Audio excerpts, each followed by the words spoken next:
বিসমিল্লাহির রহমানির রহিম ওয়াত-তিনি ওয়াজ-যাইতুনি ওয়া-তুরি সিনিনা ওয়া হাযাল বালাদিল আমিন লাকাদ খালাকনাল ইনসানা ফি আহসানি তাকওয়িম সাদাকাল্লাহুল আযীম রাব্বি ইশরাহ লি সাদরি ওয়া ইয়াসসির লি আমরি ওয়াহলুল উকদাতাম মিন লিসানি ইয়াফকাহু কওলি।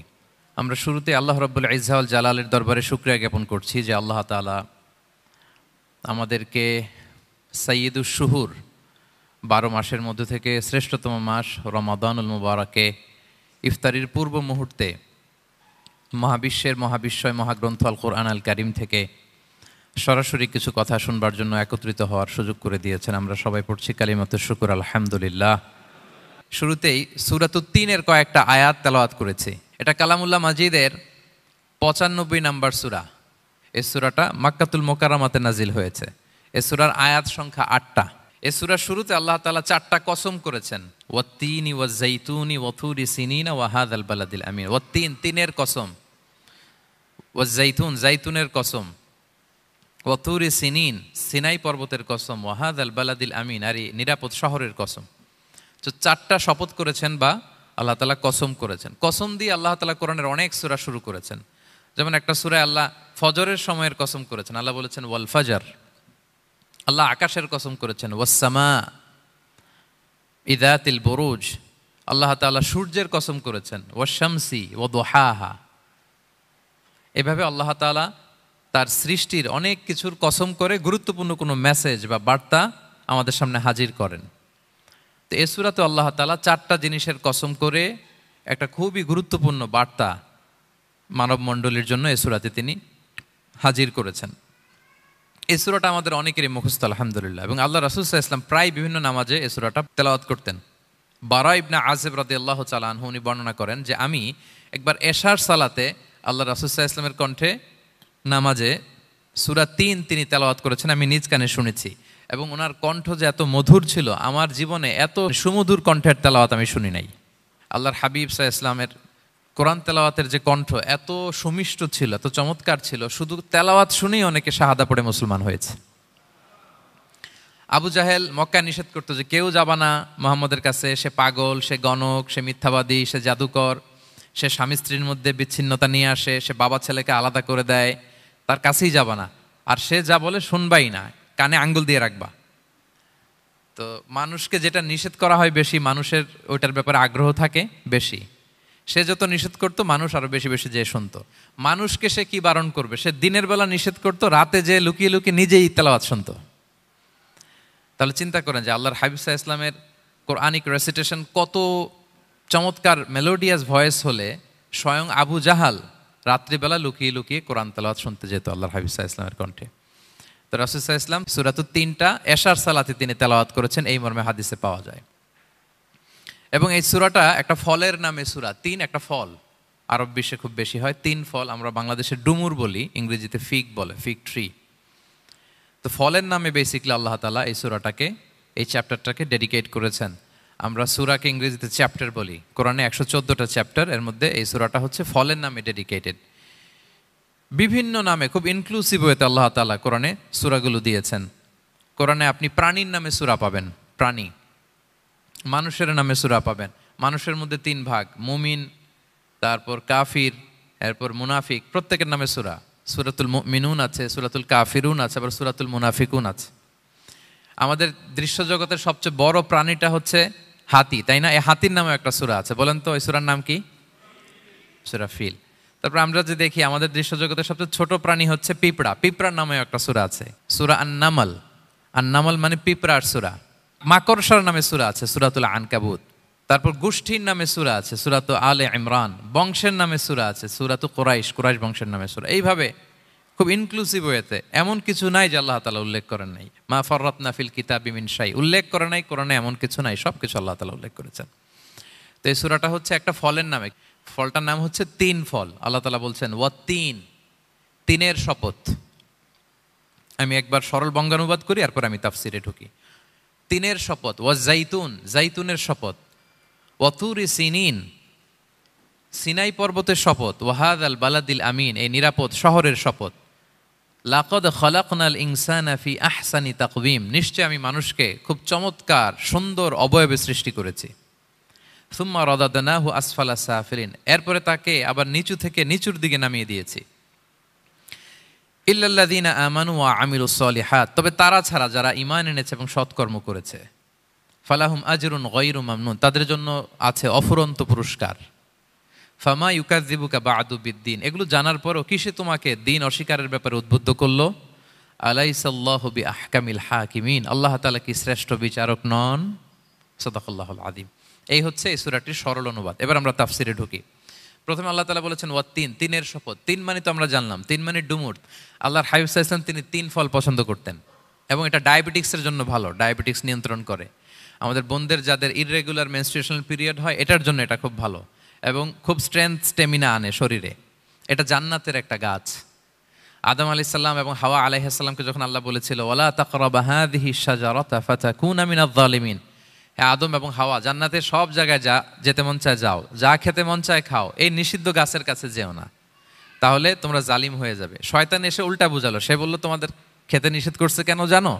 আল্লাহ চায় না যে তোমরা জান্নাতে থাকো, আল্লাহ চায় এখান থেকে তোমাদের বের করে দিবে, কিন্তু তোমরা যদি এই গাছের ফল খাও আল্লাহ আর বের করতে পারবে না। দেখছেন শয়তানের অবস্থা? শয়তান কিন্তু নেগেটিভিটি নিয়ে সামনে আসে না, আসে খুব আপনার ওয়েল উইশার হিসেবে, উপদেশ নিয়ে খুব ভালো একটা পজিটিভ ওয়েতে আসে।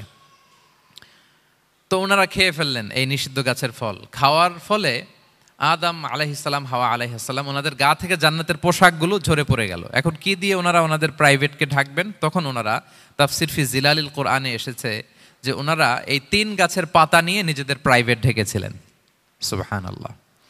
সেই তিন ফলের কসম আল্লাহ করলেন, ওয়াত্তিন, তিনের শপথ। এরপর আল্লাহ তাআলা বললেন ওয়া জাইতুন, জাইতুনের শপথ। জাইতুন মানে হচ্ছে জলপাই। তো আল্লাহ তাআলা বললেন ওয়া জাইতুন, জাইতুনের শপথ। জাইতুন মানে হচ্ছে জলপাই, ইংরেজিতে আমরা যেটাকে অলিভস বলি। তো আল্লাহ তিনের কসম করলেন এবং অলিভের কসম করলেন। দুইটাই খুব উপকারী ফল এবং আল্লাহর হাবিব সাল্লাল্লাহু আলাইহি ওয়াসাল্লাম তিনি জলপাইও খুব পছন্দ করতেন। ওনার রেগুলার ফুড আইটেমের মধ্যে জলপাই ছিল, অলিভস ছিল। এটা পাহাড়ি এরিয়া, মরুভূমিতে হয় এবং রাসূল সাল্লাল্লাহু আলাইহি ওয়াসাল্লাম বলেছেন কুলু যাইত ওয়াদ্দাহিনু ফাইন্নাহু মিন শাজারাতিন মুবারাকা, তোমরা অলিভ অয়েল এটা খেও এবং এটা গায়ে মালিশ করো, কেননা এটা বরকতময় একটা গাছের ফল, শাজারা মুবারাকা। এটা শরীরের ব্যাড কোলেস্টেরলকে কমিয়ে দেয়, দাড়িতে অ্যাপ্লাই করলে, চুলে অ্যাপ্লাই করলে সহজে পাকে না দাড়ি চুল, এবং স্কিনে অ্যাপ্লাই করলেও স্কিনের জন্য ভালো, স্কিনের জন্য বেশ ভালো। এটা যাদের সুযোগ হয় আপনারা দাড়িতে চুলে অ্যাপ্লাই করবেন, খাবেন। এটা খাওয়াও যায়। তাম্বুতু বিদ্দুহনি ওয়াসিবগিল লিল আখিলিন, কোরআনে এসেছে। এটা অয়েল হিসেবে ইউজ করে, আবার খাবার হিসেবেও ইউজ করা যায়। সালাদ ড্রেসিংয়ের ক্ষেত্রে কিন্তু অলিভ অয়েল আমরা ইউজ করি। ইদানিং পিজাতে খুব ইউজ করা হয় অলিভ, জলপাইটা। তো এটা আপনারা খেতে পারেন, এটা খুবই সুস্বাদু। এবং জলপাই গাছের মানে জাইতুন গাছের ডালের মেসোয়াক খুব ভালো হয়। আল্লাহর হাবিব সাল্লাল্লাহু আলাইহি ওয়াসাল্লাম জাইতুনের ডাল দিয়ে মেসোয়াক করতেন। তিনি বলতেন নি'মা সিওয়াকিয়া জাইতুন, সবচেয়ে শ্রেষ্ঠ মেসোয়াক হচ্ছে জাইতুনের। মিনাশ শাজারাতিল মুবারাকা, কারণ এটা বরকতময় গাছের ডালা। এবং ফাইন্নাহু সিওয়াকি ওয়া সিওয়াকুল আম্বিয়া মিন ক্বাবলি, এই জাইতুনের ডাল দিয়ে আমিও যেমনি মেসোয়াক করি, আমার আগে যত নবী পৃথিবীতে এসেছে সবাই জাইতুনের ডাল দিয়ে মেসোয়াক করত। আল্লাহ বলেন ওয়াত্তিনি ওয়াজ জাইতুন, তিনের শপথ আর জাইতুনের শপথ। এরপর আল্লাহ তাআলা বললেন ওয়াতুরি সিনিন, সিনাই পর্বতের শপথ। প্রথমে দুইটা ফলের শপথ করলেন, এবার একটা পাহাড়ের শপথ করতেছেন।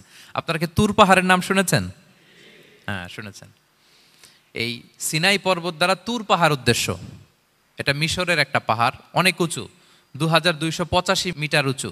ওইটার নিচে আছে মুকাদ্দাসে তুয়া, যেখানে মুসা আলাইহিস সালামকে আল্লাহ তাআলা জুতা খুলতে বলেছিলেন, ফাখলা না আলাইকা ইন্নাকা বিল ওয়াদিল মুকাদ্দাসে তুয়া, হে মুসা তুমি পবিত্র উপত্যকায় এসেছো, জুতা খুলো। তো ওখানে সব ধর্মের লোকেরা যায়, সব ধর্মের লোকদের জন্য তীর্থস্থান, মুসলিম, জুইশ, খ্রিস্টিয়ান সবাই যায়। এটা সিনাই একটা এলাকা আছে মিশরের, north south Sinai, north Sinai, এটা সাউথ সিনাইতে অবস্থিত। তো নিচে একটা খ্রিস্টানদের প্রাচীন গির্জা আছে, সেন্ট ক্যাথেরিনা গির্জা।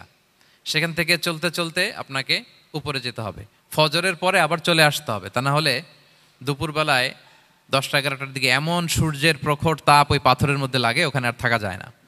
একেবারে তুর পাহাড়ের উপরে সেখানে খ্রিস্টানদের জন্য ছোট্ট একটা সিনাগোগ আছে, তারা প্রার্থনা করে। খ্রিস্টানদের একটা চার্চ আছে, মুসলিমদের জন্য ছোট্ট একটা মুসল্লা আছে সুরাওয়ের মতো। আল্লাহ ওই সিনাই উপত্যকার কসম করেছেন ওয়াতুরি সিনিন, সিনাই উপত্যকার কসম। এখানেই আল্লাহ তাআলা মুসা আলাইহিস সালামকে তাওরাত দিয়েছিলেন, মেজর একটা আসমানি কিতাব দিয়েছিলেন, এবং সরাসরি মুসা আলাইহিস সালাম এই পাহাড়ের চূড়ায় বসে আল্লাহ তাআলার সাথে কথা বলতেন। ওয়া কাল্লামাল্লাহু মুসা তাকলিমা, উনি সরাসরি কথা বলতেন, এটা ওনার একটা স্পেশাল বৈশিষ্ট্য ছিল, ক্যারেক্টারিস্টিক্স। এবং আল্লাহ তাআলা নূরের তাজাল্লি দিয়ে এই পাহাড়কে একবার জ্বালিয়ে দিয়েছিলেন।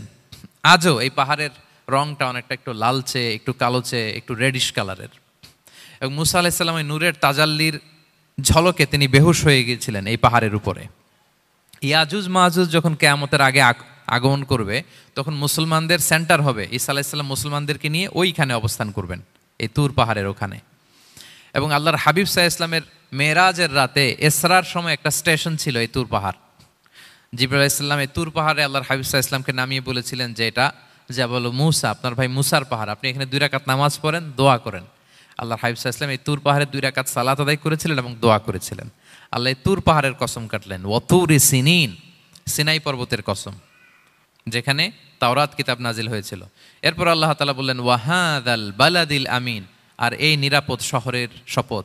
এই শহর দ্বারা মক্কা শহর উদ্দেশ্য, কারণ রাসূল সাল্লাল্লাহু আলাইহি ওয়াসাল্লাম তখন মক্কায় ছিলেন, মক্কা নগরী। এই শহরের পূর্ব নাম ছিল বাক্কা। মক্কা নগরীকে বলা হয় উম্মুল কুরা, সব শহরের মা, সব শহরের সেন্টার, পৃথিবীর নাভিস্থল। এবং আল্লাহ তাআলা বলেছেন মান দাখালাহু কানা আমিনা, এখানে যে প্রবেশ করবে সে নিরাপদ। হেরেমের মধ্যে কিন্তু কাউকে আক্রমণ করা যায় না, কোনো খুনিও যদি ঢুকে যায় অ্যাটাক করা যাবে না। তো জাহেলি যুগে এমনটা ঘটতো, কারোর সাথে কারো শত্রুতা হলে, ধরেন যে একজন তার বাবাকে হত্যা করেছে, তো সে তাকে পেয়েছে, ওই লোক বাঁচার জন্য দৌড়াতে দৌড়াতে হেরেমের ভিতরে ঢুকে যেত, কারণ সে জানে যে হেরেমে ঢুকলে সে আমাকে মারবে না। তো পরে সে যখন হেরেম থেকে বেরোতো, আবার তার সাথে যুদ্ধ শুরু হতো। এবং এই শহরের এত মর্যাদার কারণ হচ্ছে সাইয়েদনা ইব্রাহিম আলাইহিস সালাম তিনি আল্লাহর কাছে দোয়া করেছিলেন যে রব্বি জাআল হাযা বালাদান আমিনা, হে আল্লাহ আপনি এই শহরকে নিরাপদ করেন, ওয়ারযুক আহলাহু মিনাস সামারাত, আর এই শহরের অধিবাসীদেরকে আপনি ফলমূল দিয়ে রিজিকের ব্যবস্থা করেন। এখনো দেখবেন যে সারা পৃথিবীতে যেই ফল নাই মক্কাতে ওই ফল আছে, সারা পৃথিবী থেকে ফল ওখানে যায়। এবং মক্কার নেইবরিং সিটি তায়েফ, সেখানে অনেক ফল উৎপাদিত হয়, এখানে আসে। নিরাপদ শহর বালাদান আমিনা। এবং আল্লাহর হাবিব সাল্লাল্লাহু আলাইহি ওয়াসাল্লাম বলেছেন যে এই মক্কা শহর আমার সবচাইতে প্রিয় শহর।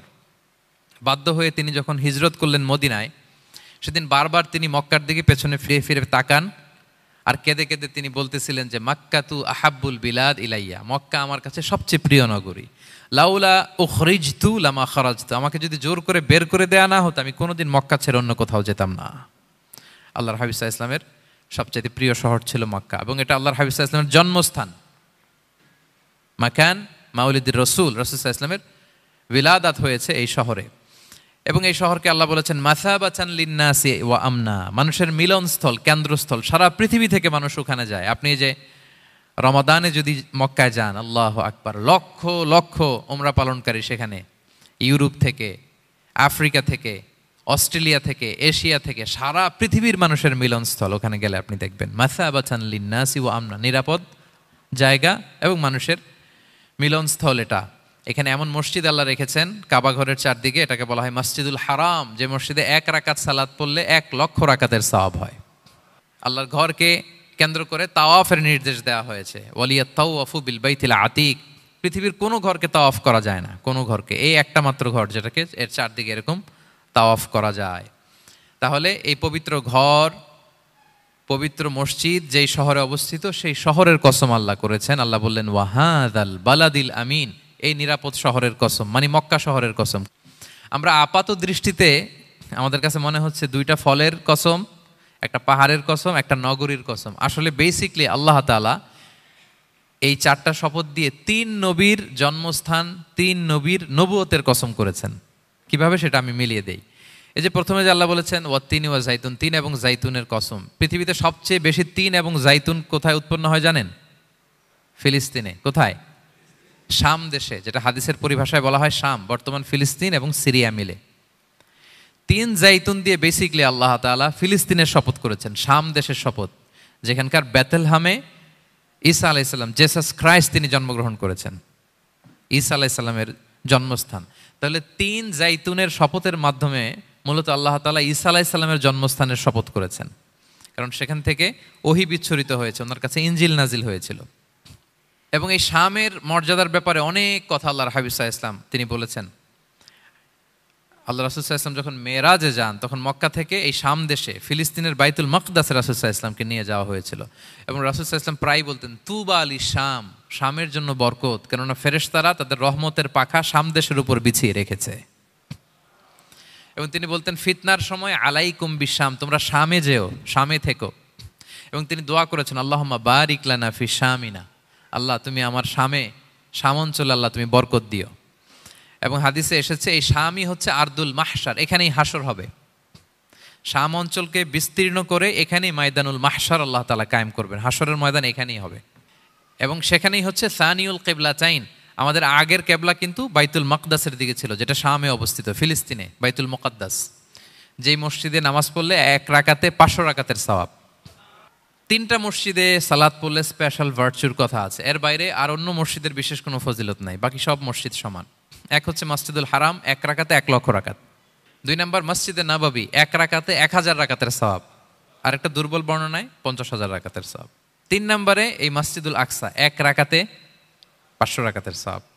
এই 3 মসজিদে যেন আমরা যে সালাত আদায় করতে পারি, আল্লাহ তুমি তৌফিক দান করো। 2 মসজিদে তো একেবারেই সহজ যাওয়া মক্কা মদিনাতে, বাইতুল মাকদাসে যেন আমরা যেতে পারি, আল্লাহ তুমি সেই পরিস্থিতি আমাদের জন্য তৈরি করে দাও। তো এই বাইতুল মাকদাসের দিকে রাসূল সাল্লাল্লাহু আলাইহি ওয়াসাল্লাম টানা 14 বছর নামাজ পড়েছেন। 14 বছর। প্রথম 13 বছর কোনো সমস্যা হয়নি মক্কায়, কারণ তখন কেবলা বাইতুল মুকাদ্দাস থাকলেও রাসূল সাল্লাল্লাহু আলাইহি ওয়াসাল্লাম সামনে রাখতেন কাবাকে, কেবলা বাইতুল মুকাদ্দাস, কিন্তু তিনি তো মক্কায় ছিলেন নবুয়তির প্রথম 13 বছর, সামনে কাবাকে রাখতেন, তারপরে টু দ্য ডাইরেকশন অফ বাইতুল মুকাদ্দাস। কিন্তু যখন মদিনায় গেলেন তখন তো আর কাবা নাই, তখন রাসূল সাল্লাল্লাহু আলাইহি ওয়াসাল্লাম কাবাকে মিস করতে আরম্ভ করলেন। আর প্রায় আল্লাহর কাছে কামনা করতেন আমার বংশের গোড়া ইব্রাহিম আলাইহিস সালামের রুট যেখানে, আমার জন্মস্থান, সেই কাবার দিকে যদি আবার কেবলাটা ফিরিয়ে দেয়া হতো। কদ নারা তাকাল্লুবা ওয়াজহিকা ফিস সামা ফালানুওয়াল্লিয়ান্নাকা কিবলাতান তারদাহা। আল্লাহ আয়াত নাযিল করলেন, নবী আপনি আকাশের দিকে তাকিয়ে কি ভাবেন আমি বুঝি, আপনি চান কেবলা যেন আমি মক্কার দিকে ঘুরিয়ে দেই। আল্লাহ তাআলা ঘুরিয়ে দিলেন। আল্লাহ বলেন ফাওয়াল্লি ওয়াজহাকা শাতরাল মসজিদিল হারাম, এখন থেকে মসজিদুল হারামের দিকে আপনি টু দ্য ডাইরেকশন অফ কেবলা নামাজ পড়বেন। কেবলা চেঞ্জ হয়ে গেল। তো মদিনায় যে 16-17 মাস আর মক্কায় 13 বছর, মোট 14 বছর আল্লাহর হাবিব সাল্লাল্লাহু আলাইহি ওয়াসাল্লাম এই মসজিদুল আকসার দিকেই হয়েই তিনি নামাজ পড়েছেন। এটা আমাদের আগের কেবলা ছিল। এবং শেষে কিয়ামতের আগে যে মালহামার যুদ্ধ হবে, তখন রাসূল সাল্লাল্লাহু আলাইহি ওয়াসাল্লাম বলেছেন মালহামার যুদ্ধের সময় মুসলমানদের ফুস্তাদ বা তাবু হবে, শিবির হবে এই ফিলিস্তিনের দামেস্কের পাশে আল গৌতা নামে এক জায়গা আছে, ওই গৌতাতে। এবং ঈসা আলাইহিস সালাম এসে যে দাজ্জালকে হত্যা করবেন সেটাও ওই শামে, ফিলিস্তিনের বাবুল লুদ এখনো একটা জায়গা আছে, ওই জায়গাটার নাম এখনো বাবুল লুদ, ওখানে তিনি দাজ্জালকে হত্যা করবেন।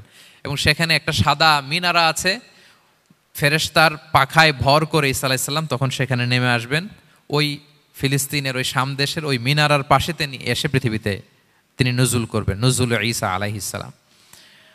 তো 3 এবং জাইতুনের কসম করে বেসিকলি আল্লাহ তাআলা ঈসা আলাইহিস সালামের জন্মস্থানের কসম করেছেন, কারণ 3 এবং জাইতুন, ডুমুর এবং জলপাই, অলিভ কোন দেশে বেশি হয়? শাম দেশে। আওয়াজ করে বলেন কোন দেশে? বর্তমান ফিলিস্তিন এবং সিরিয়া, এবং ওই ভূখণ্ডে আল্লাহ নবী ঈসা আলাইহিস সালামের জন্মস্থান। তাহলে এই 2 ফলের কসম করে বেসিকলি আল্লাহ তাআলা ঈসা আলাইহিস সালামের জন্মস্থানের কসম করেছেন। ওনার প্রতি নাজিল হওয়া যে তাওরাত ইনজিল গ্রন্থ, এই রেভেলেশনের কসম করেছেন। আচ্ছা, এরপরে ওয়াতুরি সিনিন, সিনাই পর্বতের কসম। সিনাই পর্বত বা তুর পাহাড় হচ্ছে মিশরে অবস্থিত, আর মিশর হচ্ছে মুসা আলাইহিস সালামের জন্মস্থান। কার জন্মস্থান? মুসা আলাইহিস সালামের জন্মস্থান। তাহলে ওয়াতুরি সিনিন, তুর পাহাড়ের কসম বুঝিয়ে আল্লাহ তাআলা মূলত মুসা আলাইহিস সালামের জন্মস্থানের কসম করেছেন, যেখানে তাওরাত নাজিল হয়েছে। এরপরে ওয়াহাদাল বালাদিল আমিন, এ নিরাপদ শহর বলে আল্লাহ তাআলা মক্কা শহরকে বুঝিয়েছেন। আর মক্কা কার জন্মস্থান বলেন তো? মুহাম্মদুর রাসূলুল্লাহ সাল্লাল্লাহু আলাইহি ওয়াসাল্লাম, সাইয়্যিদুল মুরসালিন, খাতামুন নবিয়্যিন, রাহমাতাল লিল আলামিন, হাবিবুল্লাহ মুহাম্মদুর রাসূলুল্লাহ সাল্লাল্লাহু আলাইহি ওয়াসাল্লামের জন্মস্থান।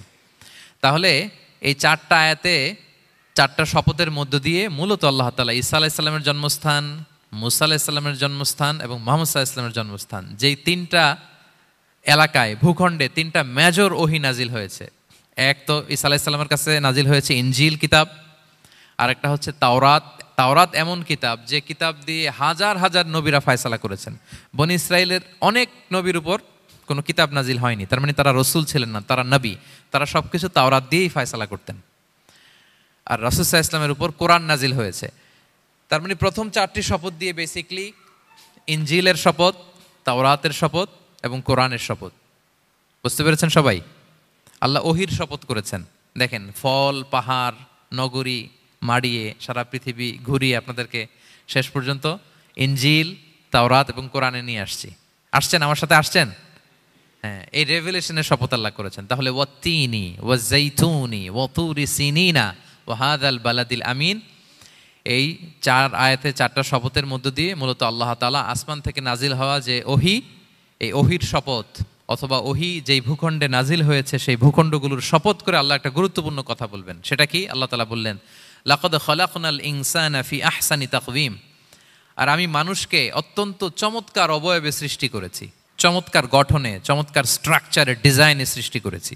মানুষের দৈহিক অবকাঠামো গঠন এটা যেমনি চমৎকার, মানুষের ইন্টেলেকচুয়াল কাঠামো এটা চমৎকার, মানুষের আচরণগত যে বিহেভিয়ারাল ট্রেটস, ক্যারেক্টারিস্টিক্স এটাও চমৎকার। প্রত্যেক দিক থেকে আল্লাহ তাআলা নান্দনিকভাবে মানুষকে তিনি তৈরি করেছে। আমরা যদি দেহের কথা বলি, হিউম্যান অ্যানাটমি নিয়ে যাদের ধারণা আছে, আপনি শুনলে অবাক হবেন এত জটিলভাবে আমাদের দেহটা ফাংশন করে। ঠিক যেই মুহূর্তে আমি কথা বলতেছি আমার ব্রেইন সচল, আমার নার্ভ সিস্টেম সচল, হেয়ারিং সিস্টেম, স্মেলিং সিস্টেম, আমার এই যে হার্ট সচল, সিস্টোলিক ডায়াস্টোলিক অলিন্দ নিলয় হচ্ছে, আমার লাং কাজ করতেছে, কিডনি ইজ ওয়ার্কিং পারফেক্টলি, সব কিছু কাজ করতেছে।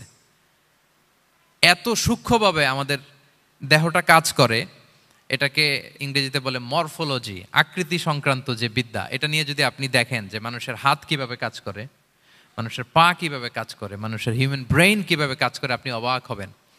এবং আল্লাহর যে সেট আপ, লাকাদ খালাকনাল ইনসানা ফি আহসানি তাকওয়িম, নিশ্চয়ই আমি মানব জাতিকে চমৎকার অবয়বে তৈরি করেছি। আপনি যদি অবয়বটা দেখেন, আমাদের স্ট্রাকচার, এর চেয়ে সুন্দর করে আর তৈরি করা যেত না, এর চেয়ে সুন্দর আর হতে পারে না। যেখানে যা দেয়ার, মাথার চুল থেকে পায়ের নখ পর্যন্ত, আপনি একটা ডিজাইনে, স্ট্রাকচারে, সেট আপে আপনি ভুল ধরতে পারবেন না। যেখানে যেটা দরকার, আপনি একটু খেয়াল করে দেখেন যে এই যে আমাদের চোখ,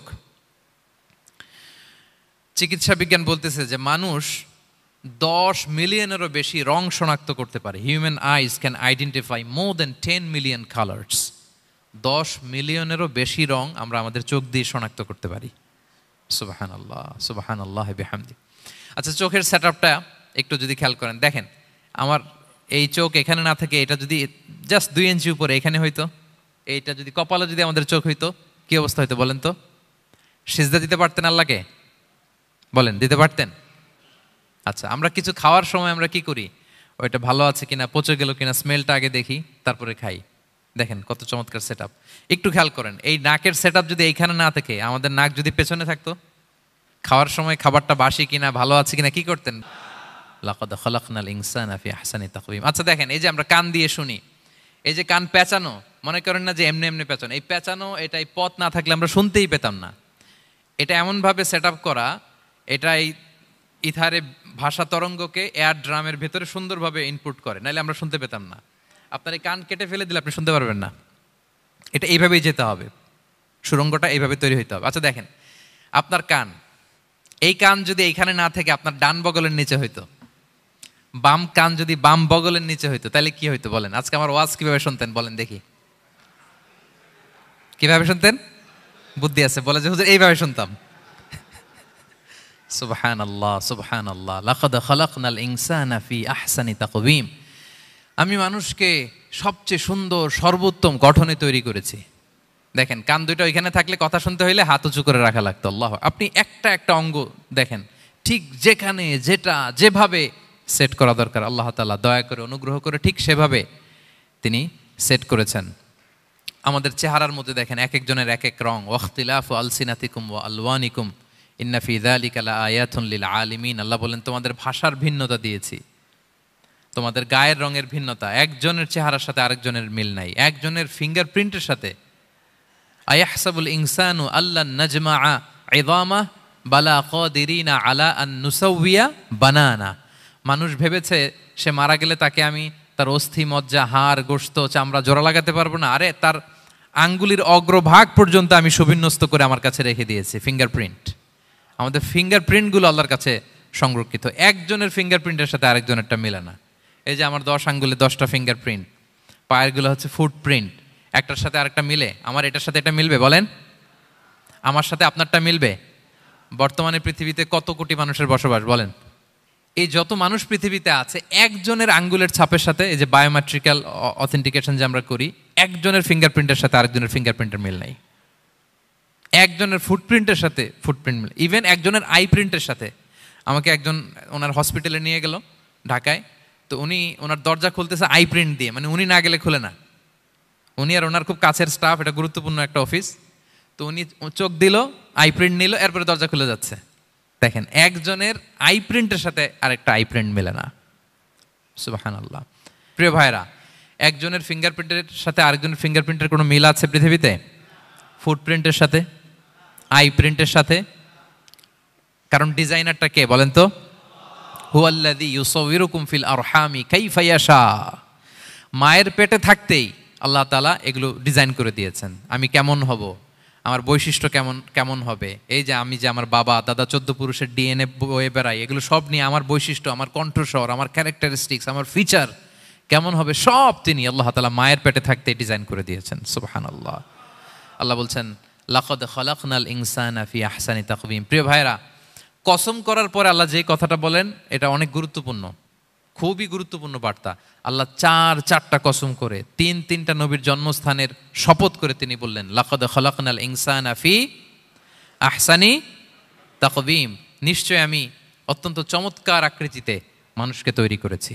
মানুষের গঠন এরকম, মাথা থেকে পা পর্যন্ত। আমি তো দু একটার কথা বললাম, চোখ, নাক, কান, আপনি একটা একটা করে যদি ধরেন, আমাদের হেয়ারিং সিস্টেম কীভাবে কাজ করে, হেয়ারিং নার্ভ কীভাবে কাজ করে, আমাদের সেন্সেশন কীভাবে কাজ করে, আমাদের ব্রেন কীভাবে কাজ করে। আমাদের এক একজনের ব্রেন 1.5 কেজি ওজন, 3 পাউন্ডের মতো একটা সুস্থ মানুষের অ্যাভারেজ ব্রেনের ওজন। এই ব্রেনের মেমোরি হচ্ছে 2.5 মিলিয়ন গিগাবাইট। আপনার মোবাইলে স্পেস কত বলেন, মেমোরি কত? হ্যাঁ, 512 জিবি। আর আমার আর আপনার ব্রেইনের যে মেমোরি, এই মেমোরি হচ্ছে 2.5 মিলিয়ন গিগাবাইটস। আল্লাহ, এই যে প্রতি মুহূর্তে আমাদের নিউরন কানেক্টিভিটি হচ্ছে, ব্রেনের স্নায়ুগুলোর যত কানেক্টিভিটি হয়, যত আমরা চিন্তা করে ব্রেনকে খাটাই, নতুন নতুন জিনিস আমরা তৈরি করতে পারি। এবং এমনভাবে আল্লাহ তাআলা এমন সফিস্টিকেটেড ব্রেইন আল্লাহ মানুষকে দিয়েছে, মানুষ পারে না এমন কিছু নাই। মানুষ যা কল্পনা করতে পারে মানুষ তা করে দেখাতে পারে। এজন্য আমাদের কল্পনার জানালাটাকে বড় করতে হবে। আই রিপিট, মানুষ যা কল্পনা করতে পারে, ইমাজিন করতে পারে, সেটা মানুষ করে দেখাতে পারে। ওই ক্যাপাসিটি দিয়ে আল্লাহ তাআলা মানুষকে তৈরি করেছেন। সুবহানাল্লাহ, সুবহানাল্লাহ। লাকাদ খালাকনাল ইনসানা ফি আহসানি তাকওয়িম। এই ব্রেনকে খাটিয়ে মানুষের কত ইনভেনশন, কত ডিসকভারি, মানুষ সভ্যতার পর সভ্যতা বিনির্মাণ করেছে। চোখ ধাঁধানো মানুষের আবিষ্কার, তাক লাগিয়ে দিয়েছে গোটা বিশ্বে একটার পর একটা করে। আল্লাহ এমনভাবে মানুষকে তিনি তৈরি করেছেন। লাকাদ খালাকনাল ইনসানা ফি আহসানি তাকওয়িম। চমৎকার অবয়বে, তার দৈহিক অবয়ব যেমনি সুন্দর, তার বুদ্ধিগত, তার চিন্তাগত, তার ইন্টেলেক্ট, এটাও তেমন সুন্দর, এটাও তেমন চমৎকার। পৃথিবীর কোনো প্রাণীকে আল্লাহ তাআলা এরকম হিউম্যান ব্রেনের মতো এরকম সফিস্টিকেটেড ব্রেন দিয়ে, ইন্টেলেক্ট দিয়ে তৈরি করেনি। এজন্য সব প্রাণী থেকে মানুষ আলাদা। সব প্রাণী থেকে মানুষের চিন্তা, বিবেক, বুদ্ধি এগুলো আলাদা। তাহলে দেখেন, মানুষের শ্রেষ্ঠত্ব মূলত এগুলোর দ্বারা। মানুষ যদি তার চিন্তা, বিবেক, বুদ্ধি খাটায়, সে শ্রেষ্ঠ হয়ে যায়। আমি একটা কথা প্রায় বলি যে মানুষ যদি ভালো হয় সে ফেরেশতার চেয়েও ভালো, আর মানুষ যদি খারাপ হয় সে পশুর চেয়েও নিকৃষ্ট। আল্লাহ বলেন উলাইকা কাল আনআমি বাল হুম আদাল লাহুম কুলুবুল লা ইয়াফকাহুনা বিহা ওয়া লাহুম আ'য়ুনুল লা ইউবসিরুনা বিহা ওয়া লাহুম আযানুল লা ইয়াসমাউনা বিহা উলাইকা কাল আনআমি বাল হুম আদাল। তাদের হৃদয় আছে, ওটা দিয়ে অনুধাবন করে না সত্যকে। চোখ আছে, ওটা দিয়ে সে সত্যটা দেখে না। কান আছে, হকের কথা শোনে না। উলাইকা কাল আনআম, আল্লাহ বলেন তারা প্রাণীর মতো, চতুষ্পদ জন্তুর ন্যায়। শুধু অতটুকুই না, বাল হুম আদাল, তারা তার চেয়েও নিকৃষ্ট, তার চেয়েও নিকৃষ্ট। তাহলে মানুষ ভালো হলে সে ফেরেশতাকে ছাড়িয়ে যায়, আর মানুষ নিকৃষ্ট হলে সে পশুত্বকে হার মানায়। কথা বুঝতে পেরেছেন? মানে আমরা ভালো হলে সবচেয়ে ভালো, খারাপ হলে সবচেয়ে খারাপ। একটা পশু আর একটা পশুকে হত্যা করে কেটে 20 টুকরা করছে, এরকম কোনো নিউজে আসছে কোনোদিন? কিন্তু আশরাফুল মাখলুকাত মানুষ তার মতো রক্তে মাংসে গড়া আরেকটা মানুষকে নির্মমভাবে হত্যা করে কেটে 20 টুকরা করে বস্তাবন্দি করে ডোবার মধ্যে ফেলে রাখছে, এরকম নিউজ আছে না বলেন? আছে। মানুষ তার মতো একটা মানুষকে নির্মমভাবে হত্যা করে, এরকমও তো আছে যে কেরোসিন দিয়ে তার মতো আরেকটা মানুষকে সে জ্বালিয়ে দিয়েছে, আছে না নাই বলেন? গ্রামের পর গ্রাম জ্বালিয়ে দেয়, জনপদের পর জনপদ ধ্বংস করে দেয়, বোমা মেরে শহর উড়িয়ে দেয়। লিটল বয় মেরেছিল আমেরিকান সোলজাররা জাপানের হিরোশিমা শহরের উপর। আমি হিরোশিমা তো গত বছর ভিজিট করে আসলাম, আমি নিজে দেখে এসেছি যে এখানে বোমটা মেরেছে। মুহূর্তের মধ্যে পুরো শহর ভ্যানিশ, এমন রেডিয়েশন। তো যেই আমেরিকান পাইলট বোমা মারতেছে সেও মানুষ, সেও কি? আর যাদেরকে ধ্বংসের জন্য এই লিটল বয় মারলো হিরোশিমাতে আর ফ্যাটম্যান মারলো নাগাসাকিতে, এরাও কি? তাহলে দেখেন, মানুষ তার মতো আরেকটা মানুষকে এরকম মেরে টুকরো টুকরো কুচি কুচি করতে সে দ্বিধাবোধ করে না। আল্লাহ, মানুষ গণহত্যা চালায়, জেনোসাইড। এই যে আমাদের বাংলাদেশে তো কিছুদিন আগে হলো গণহত্যা, হেলিকপ্টার থেকে গুলি করে বাচ্চা মেরে ফেলতেছে। কার বাচ্চা, কার কলিজার টুকরা সন্তান, ডোন্ট কেয়ার। জনগণের টাকায়, ট্যাক্সের টাকায় কেনা বুলেট, হেলিকপ্টার দিয়ে জনগণকে, ছাত্রদেরকে হত্যা করা হয়েছে। দেখেন, সেও মানুষ। যারা হত্যা করতেছে, গণহত্যা, জেনোসাইড চালিয়েছে, তারাও মানুষ। তাহলে মানুষ যদি খারাপ হয়, মানুষের চেয়ে খারাপ আর কেউ হয়? আর মানুষ ভালো হলে মানুষের চেয়ে ভালো কেউ হতে পারে? মানুষ এমন জায়গায় যেতে পারে যেখানে ফেরেশতারাও যেতে পারে না। জিবরাইল ইসলামের যাওয়ার সীমানা যেখানে শেষ, মুহাম্মদ সাল্লাল্লাহু আলাইহি ওয়াসাল্লামের ঊর্ধ্ব জগতের কাহিনী সেখান থেকে শুরু। আল্লাহু আকবার। তাহলে মানুষ ভালো হলে ফেরেশতাকে ছাড়ায়, মানুষ খারাপ হলে পশুত্বকে হার মানায়। So the decision is yours. রাস্তা দুইটা, আপনি কোন দিকে যাবেন? আপনি কি ডান দিকে জান্নাতের পথে যাবেন নাকি বাঁ দিকে জাহান্নামের পথে যাবেন? সিদ্ধান্ত আপনার। আল্লাহ তাআলা বললেন, লাকাদ খালাকনাল ইনসানা ফি আহসানি তাকওয়িম। আমি মানুষকে চমৎকার আকৃতিতে তৈরি করেছি। হাতের মেকানিজম কি, পায়ের মেকানিজম কি, আমার চেয়ে আপনারাও ভালো জানেন। এগুলো ঘন্টার পর ঘন্টা আপনি বলতে পারবেন যে কেমন ভাবে আল্লাহ তাআলা তৈরি করেছেন। আল্লাহ বলেন, মানুষকে আমি অত্যন্ত চমৎকার আকৃতি দিয়ে তৈরি করেছি। তার সৃষ্টিগত কাঠামো, তার বুদ্ধিবৃত্তিক কাঠামো, তার চিন্তাগত কাঠামো, তার আচরণগত কাঠামো, তার নৈতিকতায় তাকে এমন উচ্চ মর্যাদার আসন আমি দিয়েছি, এটা যদি সে অ্যাচিভ করে, বিলং করে, তাহলে তার চেয়ে শ্রেষ্ঠ কেউ আর হতে পারে। কিন্তু আল্লাহর দেয়া এই ক্যাপাসিটিগুলো, এই নেয়ামাগুলো যদি সে অ্যাকসেপ্ট না করে, সে যদি পশুত্বের পথে হাঁটে, সে যদি শয়তানের দেখানো পথে হাঁটে, তাহলে সে এত নিচে যাবে, অন্য কেউ আর এত নিচে যেতে পারে না। মানুষ যত নিচে যেতে পারে, ফেরেশতারাও অত নিচে যেতে পারবে না, জিন জাতিও পারবে না, কোনো প্রাণীর পক্ষে যাওয়া সম্ভব না। তাহলে মানুষকে আল্লাহ তাআলা এমন সফিস্টিকেটেড ওয়েতে তৈরি করেছেন, চাইলে সে সবার উপরে যেতে পারে। আবার চাইলে আল্লাহর দেয়া নেয়ামতগুলোকে যদি সে ভিন্ন খাতে প্রবাহিত করে, সে সবচেয়ে নিকৃষ্ট হতে পারে। সেটাই আল্লাহ বললেন, সুম্মা রাদাদনাহু আসফালা সাফিলিন। এরপরে তাকে আমি হীন থেকে হীনতর করেছি, নিচ থেকে আরো নিচে নিয়েছি। সে যখন ঈমান আনে না, সে যখন সৎকর্ম করে না, সে যখন আল্লাহর দেখানো রাস্তায় সে চলে না, সে যখন তার নফসের কথা শুনে, সে যখন তার প্রবৃত্তির গোলাম সাজে, সে সবচেয়ে নিকৃষ্ট হয়। আসফালা সাফিলিন মানে একেবারে নিচে, এর নিচে আর নাই। আল্লাহ বলেছেন, ইন্নাল মুনাফিকিনা ফিদ দারকিল আসফালি মিনান নার। সেখানে আল্লাহ আসফাল বলেছেন। মুনাফিকরা জাহান্নামের একেবারে তলদেশে থাকবে। তাই মানুষ যদি ঈমান আর সৎকর্মের বলে বলিয়ান না হয়, সে এত খারাপ হয়, কেউ এত নিচে যেতে পারে না। বলেন, মানুষ যত নিচে যেতে পারে, জিন তত নিচে যেতে পারবে? ফেরেশতারা পারবে না। আর মানুষ যত উপরে যেতে পারে, ফেরেশতারা এত উপরে যেতে পারবে না। সো দুইটারই সুযোগ আপনার আছে। সুম্মা রাদাদনাহু আসফালা সাফিলিনের দুইটা ব্যাখ্যা। কোনো মুফাসসির বলেছেন, যৌবনের পর, যৌবনে থাকে শক্তিশালী, বার্ধক্যের সময় যখন সে নুয়ে যায়, ছোট হয়, সে একেবারে দুর্বল হয়ে যায়, সেটা বোঝানো হয়েছে। আর অন্যান্য মুফাসসিরিন একরাম বলেছেন, না, আল্লাহর দেওয়া এই নেয়মা, ক্যাপাসিটি যখন সে সঠিক পথে কাজে লাগায় না, সে যখন প্রবৃত্তির অনুসরণ করে, সে তখন এত খারাপ হয়, এত নিচ থেকে নিচুতর হয়, এত হীন থেকে হীনতর হয়, তার চেয়ে হীনতর আর কেউ তখন হতে পারে না। সেখান থেকে বাঁচার দুটি রাস্তা আল্লাহ বলেছে। আল্লাহ বলছেন, ইল্লাল্লাযীনা আমানু ওয়া আমিলুস সলিহাত। তবে যারা ঈমান আনে এবং সৎকর্ম করে তারা ছাড়া। তারা ওই নিচু থেকে নিচুতর নয়, তারা শ্রেষ্ঠতর।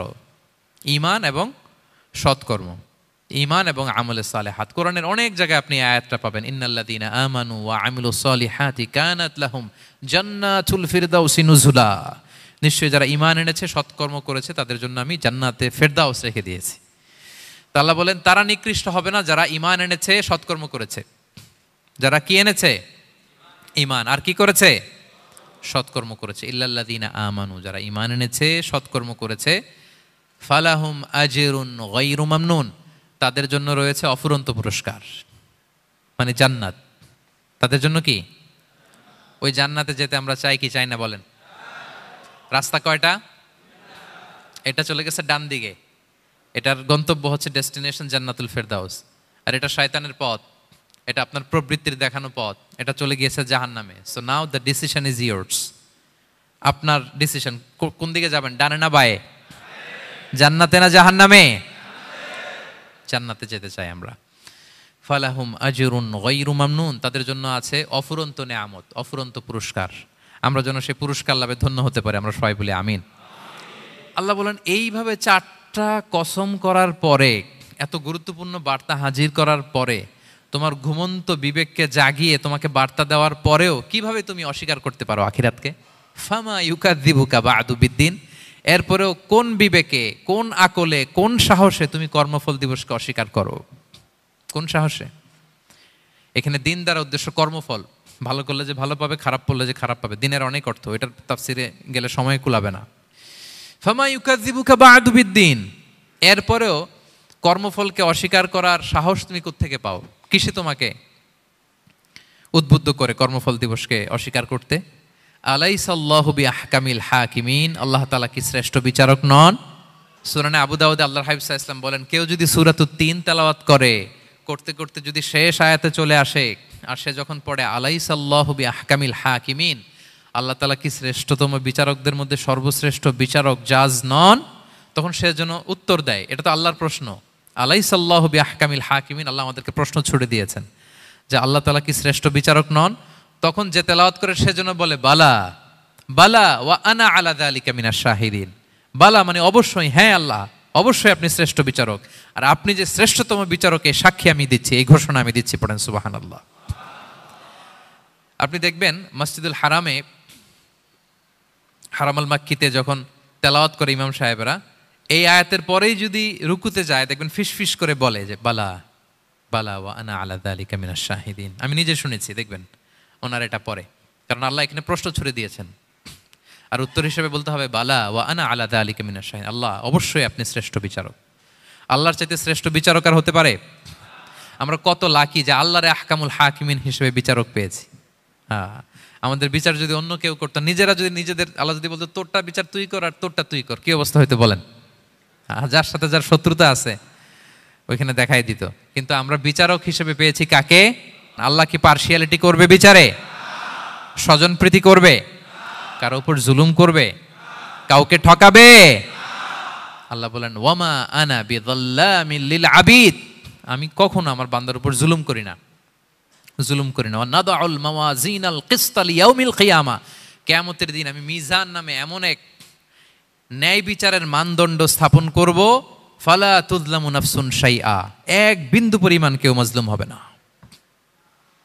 এক বিন্দু পরিমাণ কেউ মাজলুম হবে না। এজন্য দুনিয়াতে যদি বিচার না পান, আল্লাহর দরবার বিচারটা দিয়ে রাখেন, সেদিন বিচার হবে। আহকামুল হাকিমিন আপনারা ঠকাবে না। দুনিয়াতে বিচার পান নাই, মাজলুম হয়েছেন, মানুষ ভুল বুঝছে, কেউ আপনারে ঠিক মতো বুঝে নাই, আপনার কথাটা কাকে বলবেন? বিপদে পড়লে ক্রাইসিস মোমেন্টে কাকে শেয়ার দিবেন? না ফেসবুকে শেয়ার দিবেন? আমরা তো ফেসবুকে শেয়ার দিয়ে দিই এখন। ফেসবুকে শেয়ার দেওয়ার আগে, বন্ধুকে শেয়ার দেওয়ার আগে, স্ত্রীর কাছে শেয়ার করার আগে আমার সমস্যার কথা আগে শেয়ার করব কাকে? কারণ আলাইসাল্লাহু বি আহকামিল হাকিমিন, আল্লাহ বলছেন আমি কি শ্রেষ্ঠ বিচারক নই? বালা বালা ইয়া রব ওয়া আনা আলা যালিকা মিনাশ শাহিদিন, অবশ্যই আল্লাহ আপনি শ্রেষ্ঠ বিচারক। ক্লিয়ার হয়েছে না সবার কাছে? শপথ কয়টা ছিল? 4টা। মূলত নবুয়তের শপথ, তাই না? নবুয়ত আমাদের জন্য সবচাইতে বড় নেয়ামত। কারণ নবীরা যদি আমাদেরকে এই তথ্যগুলো না দিতেন, আমরা জান্নাত জাহান্নাম চিনতাম? ভাইরা বলেন তো, আখেরাত চিনতাম? এই যে আখেরাত হবে, পুলসিরাত হবে, day of judgement, day of accountability, আল্লাহর সুপ্রিম কোর্টের কাঠ গড়ায় পাই টু পাই হিসাব দিতে হবে, নবীরা না এসে বললে আমরা এত বুঝতাম না। নবীরা জান্নাত জাহান্নাম চিনিয়েছে, আল্লাহর বিশদ পরিচয় আমাদের সামনে তুলে ধরেছে, আখিরাতের পরিচয়, লাইফ আফটার ডেথ কিরকম হবে, সবকিছু আমাদের কাছে তুলে ধরেছে। সো নবুয়ত আল্লাহ তাআলার পক্ষ থেকে অনেক বড় নেয়ামত। 2 নম্বর নেয়ামত হচ্ছে আল্লাহ তাআলা আমাদেরকে যে ক্যাপাসিটি দিয়েছে, বুদ্ধিমত্তা, ইন্টেলেক্ট, বিচার বিশ্লেষণ, যেটা দিয়ে আমরা অন্যান্য সব প্রাণী থেকে আলাদা, এটাও আল্লাহর বড় নেয়ামত। এই নিয়ামতের শুকরিয়া যেন আমরা করি। এবং আমি যেটা বলেছি, মানুষ যেটা কল্পনা করতে পারে সেটা সে করেও দেখাতে পারে। সো আল্লাহ তাআলা যাকে যেই কোয়ালিটি দিয়েছে, ক্যাপাসিটি দিয়েছে, আমরা যেন এই নিয়ামতের শুকরিয়া করি। নিয়ামতের শুকরিয়া করলে এই নিয়ামত দেওয়ার ধারাবাহিকতা এটা বাড়িয়ে দেয় কে? লা ইন শাকারতুম লা আযীদান্নাকুম ওয়া লা ইন কাফারতুম ইন্না আযাবি লাশাদীদ। শুকরিয়া করলে নিয়ামত আরো বাড়িয়ে দেব। তাহলে প্রথম নিয়ামত ছিল নবুওয়াত, প্রফেটহুড, প্রফেসি। এটা অনেক বড় নিয়ামত। এই রেভেলেশন এসে আমাদেরকে এনলাইটেন করেছে। তা না হলে আমাদের গডকে, গডের ফিচার কি, আখেরাত কি, জান্নাত কি, জাহান্নাম কি, the concept of punishment, concept of আখেরা, কিছুই আমরা ভালোভাবে বুঝতাম না। এটার শপথ আল্লাহ করেছেন। আল্লাহ আমাদেরকে নিয়ামত দিয়েছেন, ক্যাপাসিটি দিয়েছেন, সক্ষমতা দিয়েছেন, সবচাইতে সফিস্টিকেটেড ব্রেন দিয়ে তৈরি করেছেন। এটা একটা বড় নিয়ামত। এবং রাস্তা দেখিয়ে দিয়েছেন, হয় ডানে নয় বায়ে। এবং তিনি আশ্বাস দিয়েছেন যে তোমাদেরকে সঠিক ফায়সালার মাধ্যমে বিচার করা হবে সেদিন। তাই আমাদের বিপদে আপদে সব সময় আমরা যেন ফরিয়াদ করি এক মহান সত্তার কাছে। বলুন তো আওয়াজ করে, তিনি কে? আল্লাহর কাছে যেন আমরা ফরিয়াদ করি। আল্লাহ তাআলা আমাদের সবাইকে কথাগুলো বুঝা আর আমল করার তৌফিক দান করুক।